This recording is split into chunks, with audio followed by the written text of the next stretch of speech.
Hi everyone, आज हम लोग बात करेंगे डैम्प्ड ऑसिलेशंस के बारे में।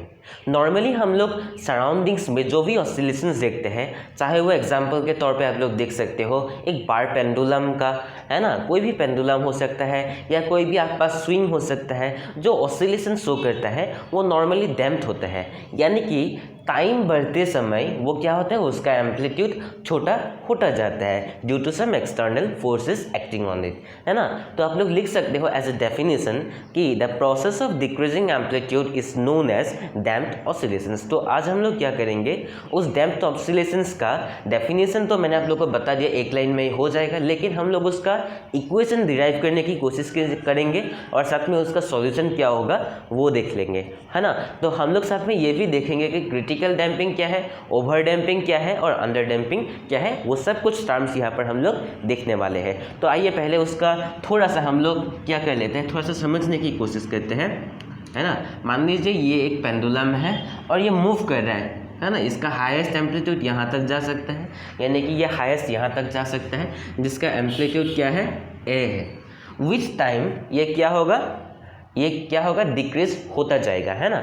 तो डैम्पिंग फोर्स, अगर मैं एक टर्म यहाँ पर यूज़ करूँ, डैम्पिंग फोर्स, वो हमेशा क्या होगा, जो वेलोसिटी है उसके प्रोपोर्शनल होंगे, यानी कि ये जितना स्पीड से आगे जाएंगे उतना डैम्पिंग फोर्स उस पर ज़्यादा लगेंगे। डैम्पिंग फोर्स होता क्या है, यानी कि जो फोर्स अपोज करता है क्या, ऑसिलेशंस को ना होने का, यानी कि ऑसिलेशंस को घटा देने का जो फोर्स है वो हमेशा क्या होता है, डैम्पिंग फोर्स। नॉर्मली हम लोग का क्या है, अगर मैं एक पेंडुलम यहाँ से यहाँ तक ले जाऊँ और छोड़ दूँ, वो हमेशा क्या होता है, वो हमेशा कुछ समय के बाद ऑसिलेट करने के बाद वो रुक जाता है। क्यों रुक जाता है, इस डैम्पिंग फोर्स के कारण, है ना। जो बाहर एक्सटर्नल फोर्स होते हैं उसको मिला के हम लोग डैम्पिंग फोर्स बोल देते हैं, है ना। वो डैम्पिंग फोर्स क्या है, जितना वेलोसिटी से आप लोग क्या करेंगे, उसे छोड़ेंगे, यानी कि ये और ऊपर लाके हम लोगों ने छोड़ दिया, तो क्या होगा, डैम्पिंग फोर्स उतना ही ज़्यादा होगा। लेकिन दोनों क्या है, ऑपोजिट है, क्योंकि वेलोसिटी जो है, मान लीजिए वेलोसिटी इस डायरेक्शन में जा रहा है तो डैम्पिंग फोर्स हमेशा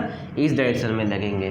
तो डैम्पिंग फोर्स और जो हम लोगों का क्या है, वेलोसिटी है, वो दोनों ऑपोजिट है ना। तो आप लोग लिख सकते हो जो आप लोग का डैम्पिंग फोर्स है FD, वो किसके बराबर है, प्रोपोर्शनल होंगे, वो आपके वेलोसिटी के क्या होंगे, प्रोपोर्शनल होंगे, है ना। तो मान लीजिए जब हम लोग क्या करेंगे, इस प्रोपोर्शनल साइन को हटा देंगे, है ना, आप लोग देख रहे हो बोर्ड को, जब हम लोग प्रोपोर्शनल साइन को हटाएंगे तब हम लोग के पास क्या आएंगे, एक कांस्टेंट आएंगे BV, क्या आएंगे, FD is equal to BV। ये B क्या है, ये डैम्पिंग कांस्टेंट है, यहाँ पर B क्या है आपका, डैम्पिंग कांस्टेंट, है ना। B क्या है, डैम्पिंग कांस्टेंट।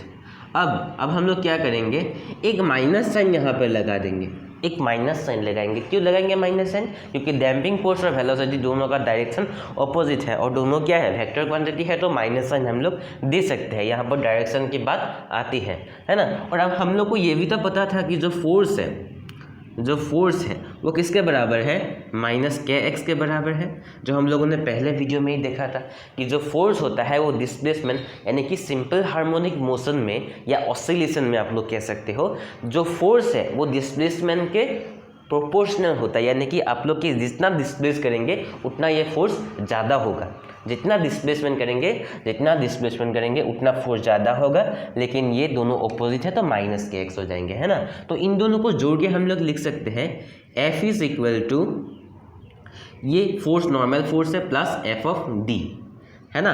अब फोर्स का फॉर्मूला एक और तो आप लोगों को पता है, क्या है, force is equal to mass into acceleration, है ना। ये फोर्स हम लोगों ने क्या पकड़ा था, -kx पकड़ा था, ये हम लोगों ने FD क्या पकड़ा था, -v पकड़ा था, BV पकड़ा था, है ना।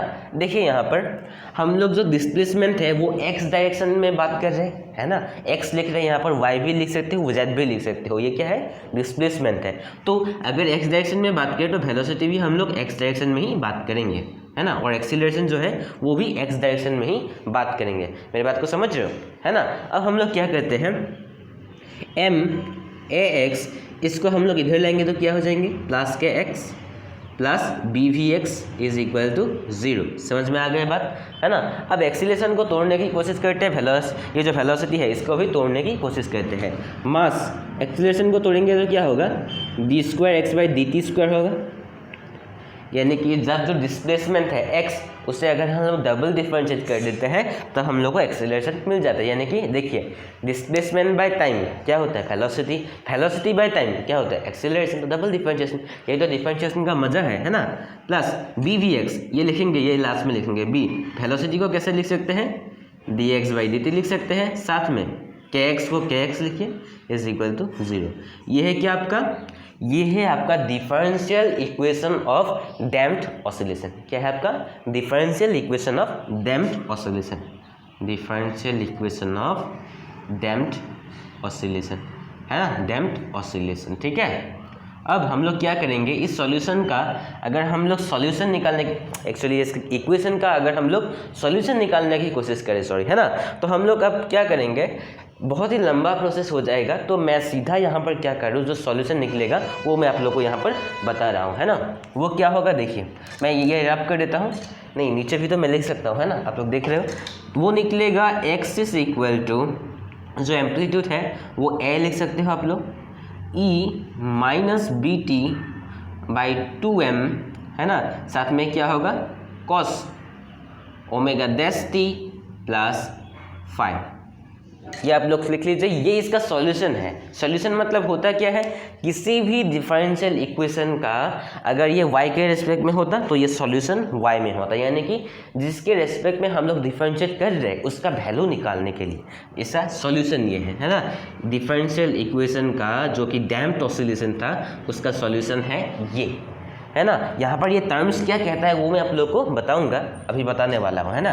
तो यहाँ पर जो टर्म्स हैं वो क्या है, और जो नॉर्मल हम लोग का सिंपल हार्मोनिक मोशन था विदाउट डैम्प्ड ऑसिलेशन उसके रेस्पेक्ट में क्या डिफरेंस है वो भी मैं यहाँ पर बताने वाला हूँ। जो नॉर्मली अगर डैम्प्ड ना होता, अगर डैम्प्ड ऑसिलेशन ना होता तो हम लोग के पास क्या आता, एक्स इज इक्वल टू आता हम लोग के पास ए साइन ओमेगा टी प्लस 5। लेकिन अगर डैम्प्ड हो गए तो यहाँ पर क्या आएंगे, x is equal to A e to the power minus b t by 2m cos omega dash t plus 5 है ना। तो ये e to the power minus b t by 2m extra आए हैं और साइन को कॉस ने replace कर दिया है और ओमेगा डैश को भी रिप्लेस कर दिया है ना। यहाँ पर आप लोगों को तो पता ही एक्स क्या है डिस्प्लेसमेंट, ई क्या है बेस पावर ऑफ लोगरिथम और बी क्या है मैंने पहले ही बताया डैम्पिंग कांस्टेंट था, टी मतलब टाइम है, एम मतलब मास है, ओमेगा डैश मतलब एंगुलर फ्रीक्वेंसी है, फाई मतलब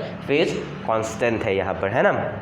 तो अब हम लोग बात करते हैं कि इसका हम लोग ओमेगा और ओमेगा डैश, ओमेगा और ओमेगा डैश, ओमेगा अगर मैंने यहाँ पर आप लोगों को बताया जैसे हम लोगों ने डिराइवेशन किया था वहाँ पर हम लोगों ने लिखा था जो ओमेगा स्क्वायर था वो किसके बराबर था, के बाई एम के बराबर। यानी कि ओमेगा का वैल्यू अगर हम लोग फाइंड करें वो होगा रूट के बाई एम, वो क्या होता रूट के बाई एम इसका वैल्यू था, यानी कि जो एंगुलर फ्रीक्वेंसी था। लेकिन ओमेगा डैश का वैल्यू क्या होगा, ओमेगा डैश स्क्वायर का वैल्यू क्या होता है पता है, omega square minus B by twice M whole square. यानी कि ओमेगा डैश को का वैल्यू अगर मैं फाइंड करने की कोशिश करूँ वो क्या होगा root over omega square minus B by 2m whole square है ना।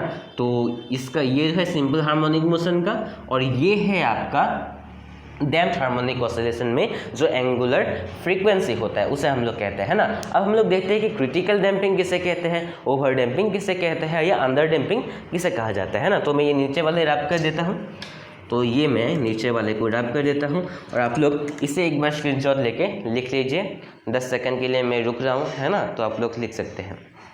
ओके, अब हम लोग क्या करते हैं देखते हैं, जब ओमेगा डैश और ओमेगा बराबर हो जाते हैं यानी कि डैम्प्ड हार्मोनिक ऑसिलेशन का जो एंगुलर फ्रीक्वेंसी है वो नॉर्मल सिंपल हार्मोनिक मोशन का फ्रीक्वेंसी के जब बराबर हो जाते हैं तब हम लोग उसे क्या कहते हैं, क्रिटिकल डैम्पिंग कहते हैं।